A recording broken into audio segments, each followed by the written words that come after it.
Welcome to the Workology Podcast, a podcast for the disruptive workplace leader.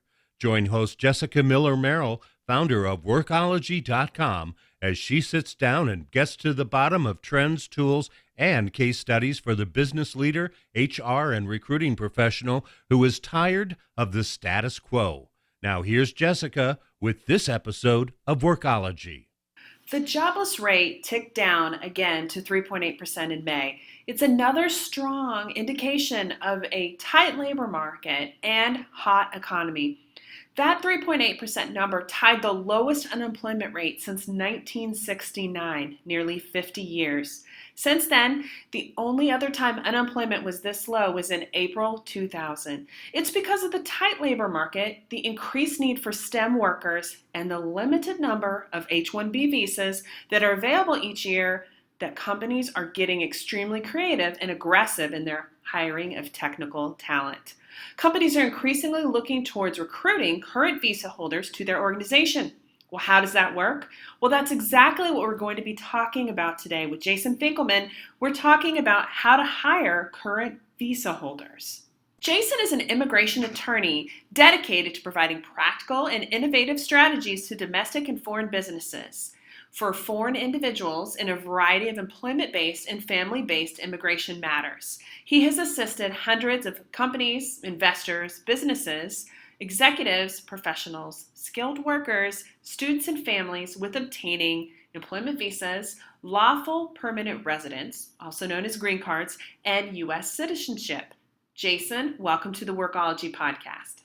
Thanks for having me on again, Jessica. So today's topic is a little bit different than our previous podcast, which I will include a link to the previous interview that we have done. But we're going to be talking about a different strategy, or I think an important one, but how to hire current visa holders. Yeah, so it's a super important strategy, especially as employers today are functioning in an increasingly globalized economy, where U.S. businesses need to obtain the best talent available, whether it's within or outside the U.S. And we know year over year, employers, especially in science, technology, engineering, mathematics sectors, STEM sectors, they're experiencing increased difficulty trying to find highly skilled American talent that they need to fill for certain positions. And unfortunately, our current employment-based immigration system is misaligned with the reality of what U.S. employers need, and it doesn't provide for enough visa options to hire new skilled foreign talent. So the immigration system, what it does do is provide more flexibility for employers who may be seeking to sponsor foreign talent that may already be in the U.S. on a work authorized visa or working for another employer. So it's a more robust way of utilizing the employment-based immigration system for employers to hire the skilled employees they need. Are you seeing this practice done more now than maybe in the past? For sure. It is right now, the current immigration system is sort of stuck in new options for hiring talent. We've got an antiquated immigration system. So with there being more flexibility in the ability to hire those individuals that may already be here on visas, employers are sort of pivoting and looking at this as a more robust strategy for getting the talent they need. So in the previous podcast episode, Jason had talked to us about H-1B visas, the lottery process, what's involved, all those different things. And we'll include a link to the previous episode along with some resources. Jason is a prolific writer and speaker on this subject, so we'll link to some resources for you to be able to dive into that more. I want to talk more about recruiting and engaging candidates who already have a visa.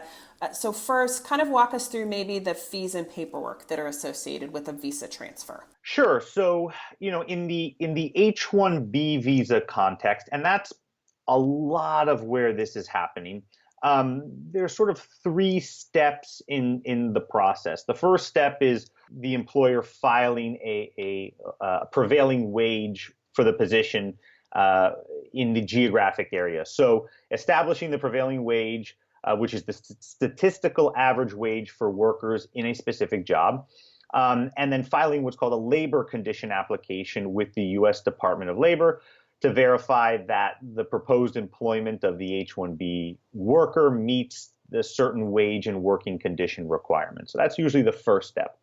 Once the U.S. Department of Labor comes back and certifies that labor condition application, then the employer can prepare and file the H-1B petition, which they'll file with U.S. Citizenship and Immigration Services, USCIS. And the fees for that currently depend on the size of the employer. So employers with 25 or less employees are looking at just a little bit above $1,700 in government filing fees, USCIS filing fees. Employers with 25 or more employees, the fees are a little bit more than $2,400. And that doesn't include, legal fees, but those are the sort of government filing fees that one would expect, and the paperwork associated with it. Okay, great. Well, and so how long does it take for you to file the prevailing wage paperwork and sort of the application before it's approved? Yeah, the labor condition application is usually something that's filed pretty quickly. The U.S. Department of Labor can take 7 to 10 days to certify that. And usually, depending on the complexities of the case or the uniqueness of the position, an H-1B petition can be prepared in several weeks. And the interesting and beneficial part of hiring a individual who may already be here on an H-1B visa is that legally, foreign workers that are here on an H-1B visa status and have a U.S. employer that files the petition legally and technically, they can begin to work for that U.S. employer at the time USCIS receives that petition. So even if USCIS takes weeks or months to adjudicate that H-1B petition, legally, the employee can begin working for that employer while that process is ongoing. I think that's an important point, maybe something that people don't know a lot about or might miss. Right, and that's it's really, really critical, especially for employers who are in need of that worker right now and don't want to wait for the long processing times, which sometimes can be many, many months from USCIS to adjudicate a visa petition. Once an individual is already here on an H-1B visa and the employer files that change of employer petition and it's received by USCIS, that employee can actually start working for them while that petition is pending. What are some common things that maybe businesses might often miss in these visa transfers? Yeah, it's a timely question because right now, across the board, all visa petitions in today's highly strict immigration environment are being heavily scrutinized by immigration officers. And so it's very, very important for employers to prepare a comprehensive H-1B petition that addresses all of the elements of the H-1B visa eligibility. It used to be that employers would say, hey, look, I've already got this employee. They're already approved on an H-1B visa. Can't you just approve them to change their employer? No. So what we're seeing, especially in the past year and a half, is immigration officers really scrutinizing, A, is the position you're offering to the foreign national a position that at a minimum requires a bachelor's degree to perform? So providing evidence that the job position is one that requires a bachelor's degree. And two, does the foreign national have a bachelor's degree that relates to the position that you're going to be hiring him or her for? So it's not enough to simply say, oh, I'm hiring this person for a marketing position and they have a marketing degree. No, what they're really looking for now is teasing out the knowledge that the candidate gained in his or her course of study and how that knowledge in those classes are going to be applied to the position he or she is going to be working in. That's a big issue that they're focusing on now, and one that I see employers often kind of taking for granted. Gosh, if you get a liberal arts degree, right, and then come over and to be, like you said, in a marketing role, that is might be a hard case to make. Correct. And it used to be simply, oh, this person has a bachelor's degree, we're fine. That's an area right now we're seeing a trend of immigration officers drilling down to say, hey, show me how this foreign national has a practical and theoretical knowledge base that they're going to use and apply to this position. So really teasing out that knowledge and how it's applied to the position. Well, how do you see this trend growing? I mean, obviously there's not enough STEM talent in the U.S., and so now we're limited and constrained by the number of H-1B visas that we can have each year. Is this becoming more competitive and commonplace? It sounds like it. Definitely. Today's employers need responsive immigration policies that allow their organizations to remain competitive. And this means being able to obtain the talent they need when they need it. And if employers are going to continue to have to wait, once a year to enter an H-1B lottery to get the talent they need, their best option from an immigration standpoint will be to continue to try and hire talent already in the U.S. on a visa. So this trend is going to continue to grow. And employers are going to continue to rely on talent already here on a visa, as opposed to, getting lucky in a lottery. Let's take a bit of a reset. This is Jessica Miller-Merrill, and you're listening to the Workology podcast. Today, we're talking about how to hire current visa holders with immigration attorney Jason Finkelman. You can connect with Jason on Twitter at Finkelman Law. That's FINKELMANLAW. Let's step back just a bit, and I know I said I was going to link to your previous podcast, but walk us through what's the length of an H-1B visa and how long can somebody be in the United States? Is it an indefinite thing? What does that look like? Yeah, an H-1B visa is a non-immigrant temporary visa that is issued initially for 3 years and can be extended for an additional 3 years for a maximum of 6 years, period. The H-1B visa for new employees are subject to what's called this H-1B visa cap. Simply put, each year on the first Monday of April, USCIS makes available 85,000 H-1B visas for new foreign national employees, for employers to file for them. Generally, at least in the last six or 7 years, USCIS receives in excess of 85,000 H-1B visa petitions on that very first Monday. They'll wind up holding a lottery for all the petitions they receive. They'll select 85,000 at random. Those that are selected, adjudicated, and ultimately approved will allow foreign nationals to start working for those employers on October 1st of the year. So if an employee gets that visa, it'll be good for 3 years initially, starting October 1st, and can be extended 3 years thereafter for a maximum of 6 years. When I think of the lottery, and I know this is wrong, but I think of the old school lottery like I used to watch on the news, right? Where the little balls pop up and kind of like bingo, and you pick your numbers, and so it's not that way, but that's what goes in my mind when I think about this. But you're really limited to the number of qualified candidates to your organization that have H-1Bs. Like for the entire, there's only so many visas every year that are approved across the United States. Yeah, I look at it as the exact same way as you look at it. I've been doing this a long, long time. It is. I mean, now it's a completely fair lottery. It doesn't matter the size of your employer, if you're Facebook or Google or just a one-person startup. It doesn't matter the job the person's working in, their nationality, where they went to school. It's a fair lottery. But going back to what I was saying before, that's really hard for employers to go, wait a second, I can only get the talent that I need subject to a random lottery? That's really hard. So going back to what we were saying, this is why employers are really utilizing and will continue to utilize the H-1B visa or other visa transfer process, because they go, great, now I'm not subject to a lottery. I already know this person's here.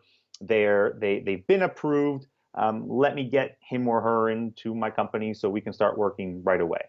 Because the alternative is to just buy more lottery tickets, right? And that even then doesn't guarantee that you're going to win one of the candidates that you've submitted for the H-1B visa lottery. For sure. Yeah. Look, if you're a large employer and you have a large sum of money to throw in as many candidates as you want into this H-1B visa lottery, sure, that increases your chances of getting the talent you need. But most employers aren't the Facebooks and Googles of the world, and they only are recruiting for one specific person, and they need that person. And that's a hard thing to do when you're subject to a lottery. Like, for example, this year, there were over 190,000 petitions filed for 85,000 visas. That's a 35-40% chance of getting the talent you need. It makes much more sense to recruit from talent already here on a visa to be able to get them to work for your company.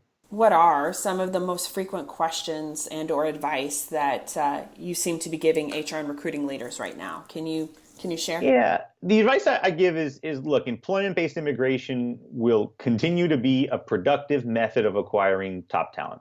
And with advanced planning and working with qualified counsel that can provide advice regarding the best options for particular needs, possible hurdles, risks, timing, and someone who can prepare a comprehensive visa petition, companies should find U.S. immigration laws, by and large, flexible enough to meet their needs in most cases.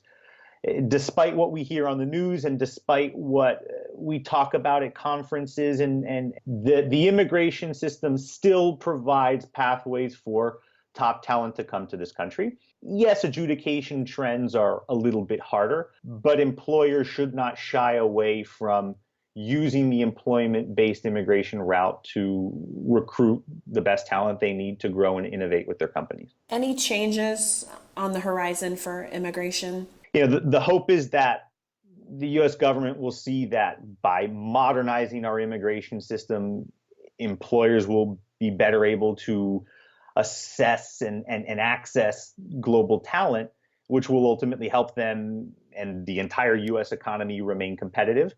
There's nothing that I see on the immediate horizon to modernize our immigration system, but something's got to shake out sooner than later where someone goes, hey, look at all these employers. Why are we hurting U.S. employers and hurting our U.S. economy by not letting companies hire the best and brightest global talent wherever that may be? I just saw CNN reported earlier this morning that unemployment is now at 3.8% for May. So this is the first time since 1969 that unemployment has been this low, other than, I think, April of 2000. It's crazy. Yeah. Well, Jason, thank you so much for joining us. Where can people go to learn more about you and what you do? Well, thanks again for having me on. People can visit me online at finkelmanlaw.com. That's FINKELMANLAW.com. I can be contacted on social media, Facebook and Twitter at Finkelman Law. And I'm always on Workology as well. Jason is such a great resource, and I appreciate having you here on the podcast yet again. I feel like you are one of the most interesting immigration attorney speakers that I have ever heard. Like, you want to learn about immigration and you make it easier, I think, for HR leaders and recruiting leaders and business leaders to be able to understand. So thank you so much for being on the podcast today. Thanks, Jessica. I appreciate that. I have a passion for what I do. I love what I do. And if anyone ever has questions, you can contact me anytime. It's my greatest pleasure to help demystify all this. Jason provides such good insights that are easy to understand, which is extremely important in this ever-changing, fast-moving, and highly complicated world of U.S. immigration. I appreciate Jason's knowledge. Economists still think this labor market can get even tighter, if you can believe it. Already at 3.8% unemployment, getting even tighter. And that means that finding top talent, especially technical, will continue to be challenging for your organization this year and likely into the next, and maybe even more after that. Thank you for joining the Workology podcast, a podcast for the disruptive workplace leader who's tired of the status quo. This is Jessica Miller-Merrill. Until next time, you can visit workology.com to listen to all our previous episodes on the Workology podcast. Thank you. Production services for the Workology podcast with Jessica Miller-Merrill provided by TotalPicture.com.